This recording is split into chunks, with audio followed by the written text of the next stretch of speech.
Tá começando agora. Pessoal, boa tarde para você. O Bendita Hora tá no ar e o Padre Juarez está quase de volta. O Padre Juarez está descansando, logo ele está aqui. E se Deus quiser, acho que quarta-feira, quarta ou quinta, ele já está aqui com a gente de novo. E enquanto isso, eu estou aqui apresentando o programa com você. Hoje, inclusive, nós temos uma pauta muito interessante.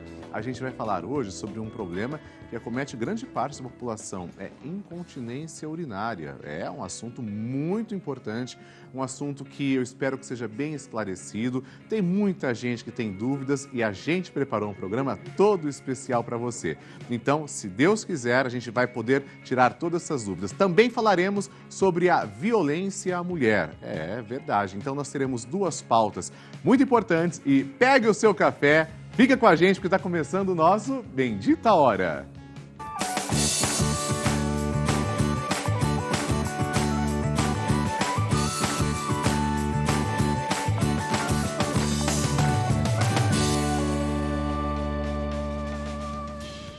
E para a gente, então, poder começar bem essa tarde, falando sobre um assunto tão importante, nós recebemos hoje o doutor Carlo Passerotti, ele é urologista e também ele é pós-doutor em cirurgia robótica pela Harvard Medical School. Olha que chique, doutor! Professor livre docente médico assistente da disciplina de urologia da Universidade de São Paulo, Hospital das Clínicas, e a gente quer acolhê-lo com muito carinho. Boa tarde, doutor. Bem-vindo. Boa tarde, Pani. Obrigado pelo convite. Nós que agradecemos sua gentileza, disponibilidade em vir. Doutor, incontinência urinária, né? Tanta gente ouve falar sobre isso, é um problema de saúde que afeta muitas pessoas. Como é que a gente pode explicar para aquela pessoa que está ligando a TV agora, que não tem nenhum conhecimento sobre isso, como nós podemos definir incontinência urinária, primeiramente? Então, Padre, obrigado novamente por essa oportunidade. É um problema, na verdade, que é muito frequente, principalmente entre as mulheres, né? A maior parte das mulheres, quando passa a menopausa, depois que entra na menopausa, acaba tendo incontinência e isso, a mulher acaba se adaptando a isso, né? Mas muda a sua vida, muda a sua qualidade de vida e, às vezes, sem perceber, convive com isso por muito tempo. E sendo que é uma coisa que é relativamente bem simples de resolver. Já a incontinência masculina acontece mais comumente por conta de cirurgias, procedimentos cirúrgicos, na verdade, né, que podem levar à incontinência, mas também é outra coisa que muitas vezes é fácil de resolver também. Não é tão difícil assim. Mas então quer dizer que as causas elas são diversas entre a incontinência urinária feminina e a masculina? São. A gente, na verdade, tem... resumidamente, assim, teria dois tipos de incontinência na mulher. Uma delas é porque o músculo realmente não consegue segurar a urina. Às vezes teve o parto, deu à luz, a gestação, acaba não conseguindo segurar a urina, a menopausa, atrofia vaginal, alguma alteração na vagina que pode levar a essa incontinência feminina. Sim. Né? Outra seria uma alteração na bexiga. A bexiga contrai mais do que o músculo consegue segurar. Então a bexiga às vezes ela aperta e o músculo não consegue segurar. Então esse é um outro tipo de incontinência, normalmente associado à urgência, aquilo que o paciente, a pessoa acaba tendo que sair correndo de uma reunião, de uma entrevista ou de alguma coisa, ou parar no meio da estrada para poder ir ao banheiro, né? Certo, entende? É uma situação bem constrangedora. E a qualidade de vida, doutor, dessas pessoas? É interessante que a qualidade de vida, a gente como ser humano, a gente se adapta demais às coisas, né? E acaba aceitando muita coisa que não precisaria. Isso é uma delas que a pessoa reluta bastante em procurar um médico. Se você conversar com pessoas com mulheres, principalmente após a menopausa, muitas têm sintoma de tossir, espirrar, dar uma risada e sair um pouquinho de urina. Puxa. Né?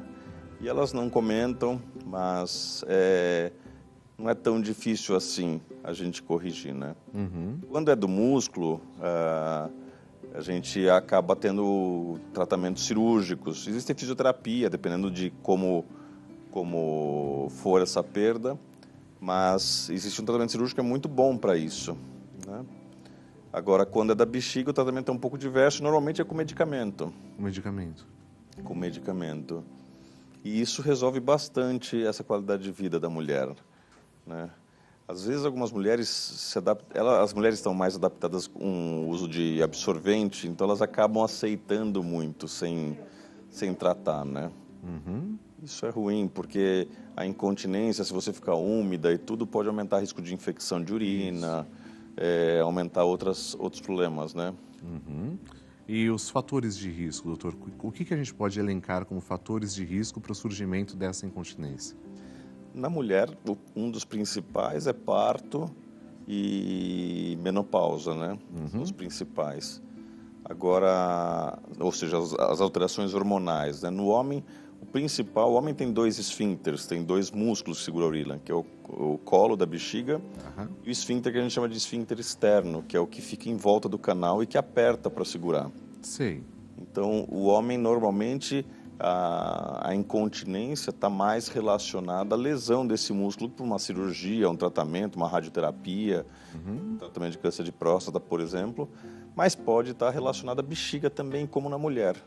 Parkinson pode dar, algumas doenças como diabetes podem dar também incontinência, né? Uma lesão de coluna pode dar, uma lesão neurológica pode dar isso também, uma estenose no canal pode levar à incontinência. O homem que retira a próstata, ele vai passar necessariamente por isso ou não? Um dos grandes medos do homem, além da impotência, seria a incontinência, né? Depois de uma cirurgia para câncer, né? A cirurgia, eu queria deixar bem claro que, na verdade, o tratamento de próstata pode ser para hiperplasia ou para câncer. Sei. De hiperplasia dificilmente dá incontinência ou impotência. Já o de câncer tem um risco de dar. Todos os homens, depois da cirurgia, acabam tendo um pouquinho de incontinência. Mas hoje, com as cirurgias mais modernas, robótica, por exemplo, o risco de você permanecer com incontinência é muito pequeno. É ao redor de 3%. A maior parte, depois de uma cirurgia, melhora no primeiro mês. Alguns levam 6 meses, né? Sim. Então, é uma coisa normalmente transitória. E o paciente consegue se adequar a isso, com exercício e tudo, a gente apressar essa melhora, né? Existem homens que pedem para o médico para realizar essa cirurgia de retirada da próstata como prevenção antes de surgir um problema ou não, doutor? Esse não. É diferente, por exemplo, quando você vai falar de mama, Sim, a gente faz o teste genético e isso está muito em pauta hoje, né? De você ter um risco genético alto, acaba retirando a mama, até porque você consegue fazer a reconstrução de forma melhor e tudo mais. Já a próstata a gente acaba não tirando antes da hora, vamos dizer assim. Existem pacientes até que questionam isso, mas a gente não faz porque existe um risco de incontinência, impotência. Tudo na medicina a gente tem que pesar a qualidade de vida, né? Não é só o resultado final, né? Sim. Não adianta eu fazer um tratamento preventivo que eu vou talvez ajudá-lo numa sobrevida, mas dá mais incontinência, impotência, e esse paciente vai viver pior, né? Muito bem. Mayara, quando tiver um VT, você me avisa, por favor, tá? Aí a gente vai também fazer mais perguntas para o doutor. Doutor, eu acredito que também grande parte do nosso público que está assistindo é o público feminino. E nós temos pessoas de várias idades. Conforme a pessoa vai envelhecendo, esse risco de sofrer de incontinência urinária vai aumentando ou não? Vai. Na mulher vai aumentando com o passar da idade. E é interessante que não é... as mulheres novas também podem ter incontinência, principalmente quando praticam exercício. Existem fotos clássicas de mulheres, por exemplo, que fazem atletas olímpicas, por exemplo, onde elas perderam urina numa posição ou num momento de extrema força, né? E isso acontece em criança também. Então, a faixa etária difere um pouquinho a causa da incontinência e o motivo da incontinência, mas ela pode acontecer em crianças, adultos e com mais idade, né?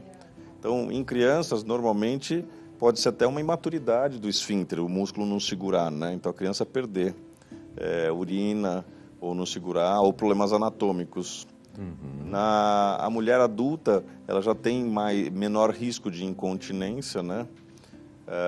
Mas a mulher mais madura que passa por menopausa, esse risco vai aumentando. Então, com a idade, isso daí vai aumentando, porque aumenta a atrofia.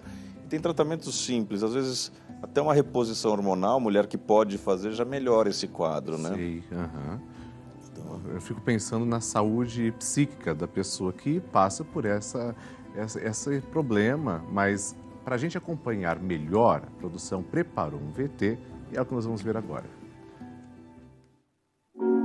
Como a maior parte das doenças, a incontinência urinária vai além de gerar apenas desconforto físico. O problema também afeta psicologicamente quem sofre desse mal. Por não conseguir segurar a urina, a pessoa tende a se afastar dos amigos e parentes, afetando sua autoestima. Ela acaba evitando sair de casa, além de impactar também a vida profissional. Tudo isso pode levar ao estresse, à depressão e ansiedade. Infelizmente, muitas pessoas ainda acreditam que perder a urina é normal e 35% não sabem dizer se existe algum tipo de tratamento. Cuidar da saúde física é necessário para se ter uma vida plena e feliz, também emocionalmente. Doutor, o que o senhor tem a complementar com a gente? Esse vídeo é super importante porque a gente, como eu disse no começo, a gente se adapta a tudo, né? Uhum. E as pessoas deixam de sair de casa, deixam de chamar amigos em casa, às vezes, porque o pouquinho que perde de urina, a pessoa já fica incomodada com o cheiro, Sim. já fica incomodada com a situação. Constrangida, né? Constrangido e incomodado. Então, é muito importante isso. E como eles disseram no vídeo, na verdade, no VT, muita gente nem sabe que existe tratamento. A maior parte das causas existem tratamentos. E alguns são super importantes serem realizados, não é só pela parte emocional. Sim. Porque existem causas, por exemplo, de incontinência que podem estar prejudicarem o rim. Um paciente, por exemplo, que está com a bexiga muito cheia, que está transbordando, está vazando urina porque a bexiga não está conseguindo esvaziar, um dos passos que pode acontecer é isso daí, não deixar a urina do rim descer e prejudicar o rim lá na frente. Puxa vida. Então pode ser até uma causa séria de um sinal de alguma coisa, no sentido de poder prejudicar o rim, a própria bexiga, né? Então a incontinência urinária, ela pode indicar um outro problema que a pessoa nem faz ideia que esteja passando. Por isso que é fundamental procurar um médico, né? Com certeza. E tem que ser investigada. Toda incontinência a gente investiga. Tem diversos exames hoje que a gente faz. A gente começa com um exame simples, que é o ultrassom e o exame físico, na verdade, né, para ver se tem atrofia. Mas o ultrassom é super importante para a gente ver o resíduo. A gente vê quanto que está de urina antes, quanto que está depois. E o exame físico a gente consegue ver se tem atrofia, consegue pedir para o paciente ou para o homem ver, tossir ali, ver como que ele perde urina. Uhum. Porque é super importante a gente saber a pressão de perda. O que faz o paciente perder a urina, né? Sim. Em geral. E existe um exame que é mais completo, que consegue ver bem como que esse músculo está, como que a bexiga está. Uhum. E é um exame chamado urodinâmico. Urodinâmico. É um exame um pouquinho chato, porque você passa uma sonda na bexiga e mede a pressão dentro da bexiga. E nesse exame você vai enchendo a bexiga e você consegue saber realmente como que ela está funcionando, como que o esfíncter está funcionando. Uhum. Né? Então você consegue ter uma ideia boa do funcionamento geral, dessa pressão de perda, para saber o que é melhor indicar para esse paciente. O ultrassom, doutor, é aquele exame que a gente tem que tomar bastante água e não pode fazer xixi, tem que ficar... Eu acho que quando eu era criança, eu fiz uma vez esse exame. Quanto que a bexiga, quanto ml cabe numa bexiga sadia, doutor? A bexiga sadia de uma mulher cabe um pouquinho menos que um homem, ao redor de 400 ml, do homem entre 400 a 500, mais ou menos. Sei. A gente pega bexigas já danificadas, com 2, 3 litros, mas não é o normal, né? Uhum, não é normal. E para um homem mais ou menos é pouca diferença. 400 a 500, é um pouquinho acima de uma mulher. A mulher ao redor de 400, o homem ao redor de 500, mais ou menos, né? Faz mal segurar o xixi? Então, faz mal segurar demais, né? E isso tem a ver também porque a urina você imagina que a bexiga esvazia, a urina tem que descer do rim, né? Uhum. Então, segurar demais também não é bom, né? Sim. A gente não precisa ir toda hora, não precisa também ficar indo de 1 em 1 hora, que isso afeta as nossas atividades e tudo, mas segurar demais é ruim. E a incontinência, uma das coisas que leva também, a pessoa começa a se adaptar e não toma água. Poxa vida, aí vai uma bola de neve, né? Os problemas vão aumentando. Não toma água para não ter incontinência ou diminuir essa incontinência, na verdade você pode desidratar, tem vários fatores aí. Aí o rim sofre, né? O rim sofre também por falta de líquido, né? Muito bem. Aqui perguntando para o doutor, fazendo nossos questionamentos, se esclarecendo. Agora, tem um VT que nós vamos assistir agora e o tema do VT é o seguinte: como a continência pode também afetar outras... Posso chamar o VT? Posso chamar o VT ou não? Não tem? Ah, não tem. Não tem o VT, gente. O DP está errado. Bom, então eu vou continuar perguntando para o doutor. Se não tem o VT, eu vou tirar as minhas dúvidas. Doutor, deixa eu perguntar uma coisa para o senhor. Existem algumas medicações, por exemplo, para nós, público masculino, nós sabemos que existem alguns remédios que, por exemplo, prometem ajudar na calvície. Um deles é a finasterida. A finasterida e sua relação com a próstata, tem algum efeito benéfico ou maléfico, o uso contínuo? Eu acho que é a chance de esclarecer também para nós, público masculino.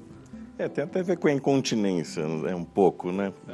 Porque a próstata, quando cresce, ela dificulta tanto a vida da bexiga que a bexiga começa a apertar com mais força. O homem pode ter incontinência por urgência, que tem que sair correndo para ir no banheiro, né? Sei. A próstata, quando cresce muito, um dos tratamentos que pode ser utilizado é a finasterida. Existe um outro remédio que é a dutasterida, que também atua na mesma coisa, que é numa enzima chamada 5-alfa-redutase. Sim. E é a quebra da testosterona em dihidrotestosterona. A dihidro é mais potente, então você bloqueia a quebra e com isso você consegue fazer a próstata murchar um pouco. Ela não é milagrosa, mas ela consegue murchar ali em 6 meses 10% da próstata quando a próstata está grande, né? E o único problema dessas drogas é que elas podem afetar um pouco o desejo e a ereção. Né? Como a própria finasterida para o cabelo, que se usa uma subdose, né, do que se usa para a próstata. 1 miligrama. 1 miligrama, e para a próstata a gente usa 5, né? Então, essa dosagem, na verdade, quando a gente usa para a próstata, tem trabalhos mostrando que ela até previne câncer de próstata. Olha! É um dos poucos remédios que talvez pudesse prevenir um pouco de câncer de próstata. Mas o trabalho mostrou que ao mesmo tempo que ela previne, ela diminui um pouco, em 20% a incidência de tumor de próstata, ela aumenta os tumores de alto risco. Então existe uma teoria onde ela talvez agiria nas células que têm baixo risco, não nas células de alto risco. Então é questionável você usar como um fator preventivo. Certo. Mas ela pode ajudar até nisso também. Interessante. Doutora, a nossa entrevista está muito boa, só que o tempo na TV ele é limitado. A gente tem ainda que receber mais convidados também, só que primeiro a gente quer agradecer seu profissionalismo, sua ética, sua disponibilidade em vir. E as pessoas que gostam dos esclarecimentos do Dr. Carlo podem seguir no Instagram, @carlopasserotti, não é isso, doutor? E também através do site carlopasserotti.com.br. Doutor, muito obrigado por estar conosco. Muito obrigado. Deus o guarde sempre. Bem, obrigado, viu? E nós vamos fazer um breve intervalo. Daqui a pouquinho a gente volta com mais uma pauta muito interessante. Nós falaremos sobre a violência contra a mulher. Manda sua mensagem pelo nosso YouTube e nada de mudar de canal. Não, aqui é o Melhor da Tarde porque é o canal da família. Até já.